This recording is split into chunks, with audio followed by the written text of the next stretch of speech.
Hey everybody, Will Fix here. Hopefully you stopped by my channel to get a little bit of positive news about XRP and the crypto sphere, some insightful info, maybe some creative thinking wrapped around it. That's kind of what I try to do here. So hopefully this is going to be insightful and entertaining for you. I try to keep things between 8 and 12 minutes so that you can pop this in and just get some information on your way home from work or whenever it is that you listen to it. So thanks for joining. Let's go ahead and get started. We're going to look at the SEC deal, the lawsuit, and here's the response that the SEC gave concerning Ripple's rebuttal. Ripple was saying, hey man, this whole thing with this Andrea Fox testimony, she's not an expert witness. And if you read it all, it's really simply the SEC going, it is too. Well, she's not an expert, but she don't need to be. It's just math. That's basically what they're saying. So we have Sarah Netburn that has these two people arguing over if this witness is an expert or not. One is saying, she doesn't need to be. It's simple math. And the other one saying, well, she should be if it's going to be hinged upon how much they come up with on settlement here. So anyway, looks like it's going to be over because it's now just a matter of, is it going to be 10 million or is it going to be what the SEC originally asked for, which I forget what ridiculous amount it was. But it's supposed to be ruled for this coming month, in the month of May. She'll decide what Ripple is going to have to pay. Then it's over. So that's some good news. That's some good bullish news. So we should get this thing over with. And then it looks like we'll have complete clarity. Isn't that freaking awesome? I thought we'd look at XRP Captain, one of his posts. He's posted XRP $100 to $130 before the end of the bull market. Hey, I mean, come on. I'll take some of that, won't you? By the way, I have an affiliate link that gives you a discount for the Decent wallet. And you have a package here where you can get two of these for $199. You can get one of them for $119, and you see these cards comes with a backup card, so you get two cards for $38, or you can just get the one wallet card for $25. It's a much better value than Tangem. It works the exact same way. You put this card once you download the app, you put it near the phone, it unlocks, then you punch in your code. Then your phone opens up to the large screen of your phone, and you have your wallet and all the coins that you have in it there displayed.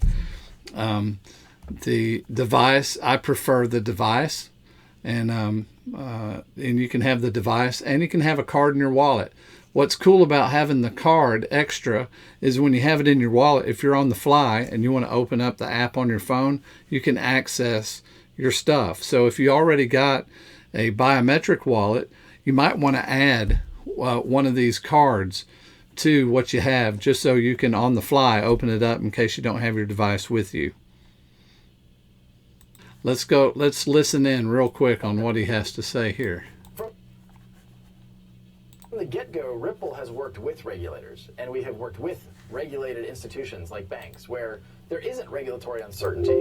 And so we have found that part of the reason why XRP has performed well is because people realize, hey, wait a minute, back to your question, is XRP the next Bitcoin? Back to your question, is XRP the next Bitcoin? If we work with the system to solve this problem, and we can solve that problem at scale, a problem measured in the trillions of dollars, then there's a lot of opportunity to create value in XRP. Okay, so I can agree and disagree at the same time. In other words, I know what they're trying to say, but I mean, XRP is nothing like Bitcoin. Bitcoin is nothing like XRP.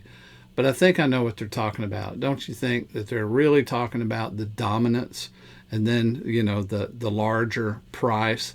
It's probably what they're talking about, because XRP would have to back up to be like Bitcoin, don't you think? All right, let's look at XRP drops. I like this. Brad Garlinghouse doesn't miss a chance to introduce XRP to the financial elite. It takes exactly 30 seconds as he sits next to the IMF's Ross Lacow, starts his introduction and explains XRP. Let's listen to this. It's just about a minute long. Well, as was introduced, my name is Brad Garlinghouse. I have the good fortune of being the CEO at Ripple. For those of you not familiar with Ripple, Ripple sells a set of technologies to banks and other financial institutions that dramatically accelerate the ability for banks and regulated financial institutions to settle transactions between each other.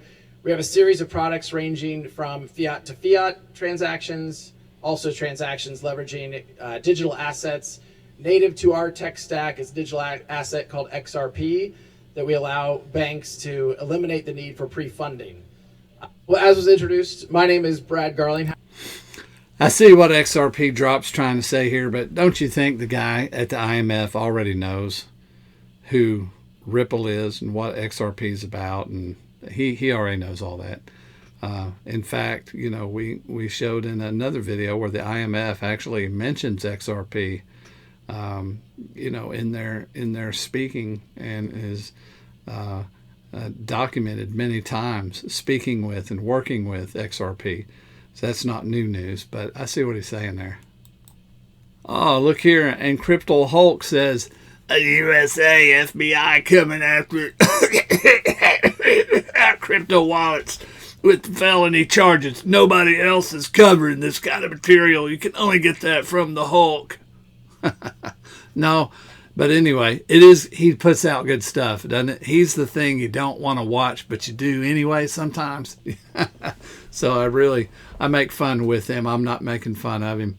But breaking XRP news here, and he's talking about, I think we just covered that in, was it day before yesterday's video, that the FBI was sending out those warnings, you know, so we do need to be careful.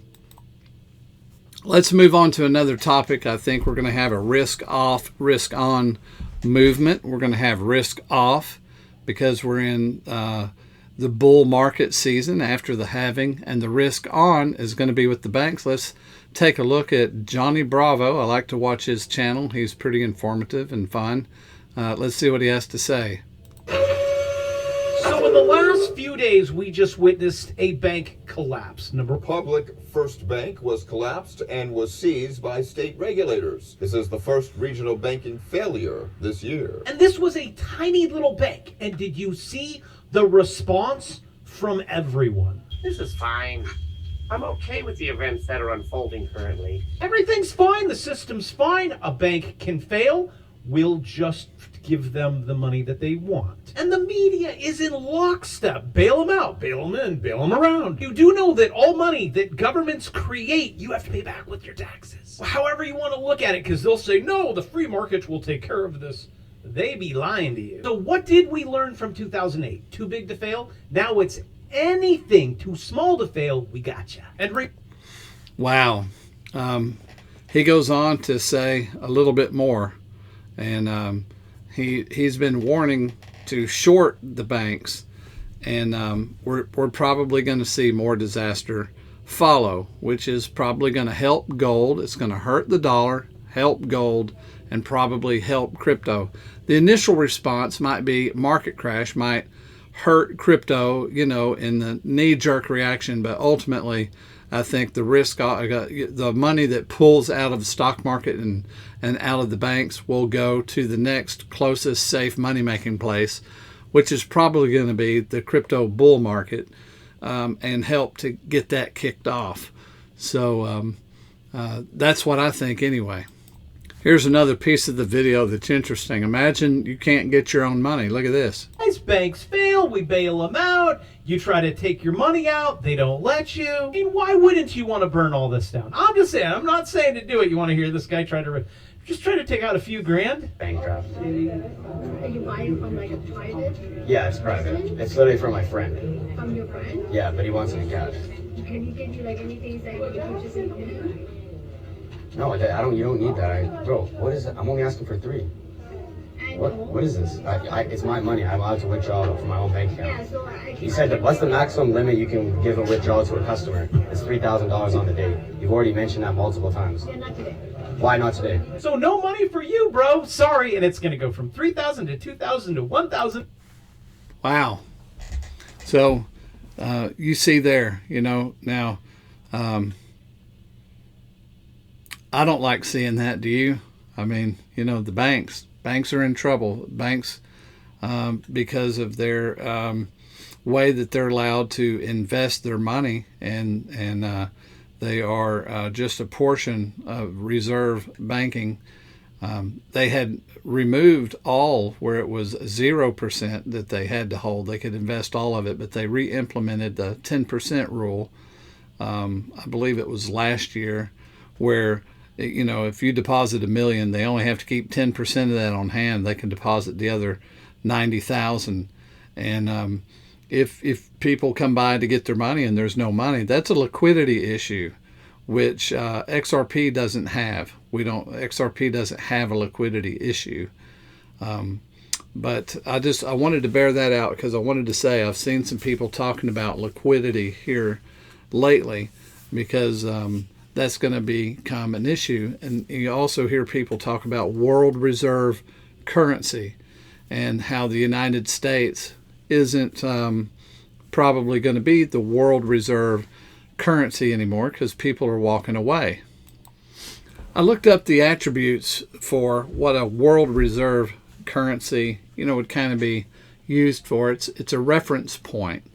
It's the reference value of money. Our whatever your currency is, well, how much is that worth in dollars? And so there has to be a standard somewhere. And when I searched it out, it looks like the world reserve currency, it needs to be backed by a strong, powerful country, one that has good finances, and one where the currency is stable. And so the dollar's been stable. We are a powerful country, and we were the world reserve currency for a long time. Then we began abusing it. So a little bit of confusion about world reserve currency. I believe the dollar will probably stay the reference of value. How much is that worth in dollars? But if the dollar gets too unstable and loses too much value, then somebody's going to have to establish a currency, either backed by gold or something else, where the comparison value, you can know what your money's worth. When I lived in Germany, when I first went in the 80s and was stationed in Germany, I arrived and a dollar was worth 3 mark and like 50 pfennig before the euro, of course. And it had been 4 mark, it had been up to 5 something. But when I arrived, it was about 3.50. When I left, it was like 1.5. Well, the difference was going out and eating and drinking and doing whatever you wanted to do all night for $20 when I arrived, to it costing, closer to what a dollar would buy in the first place, So as a reference, I think the dollar will stay there as a reference of value, unless it goes way bad in value. Then people are going to want to switch to something, that how much is that worth in whatever currency that is, But as a world reserve currency, there's just not going to be a need for the dollar. There's not going to be liquidity if we got banks failing.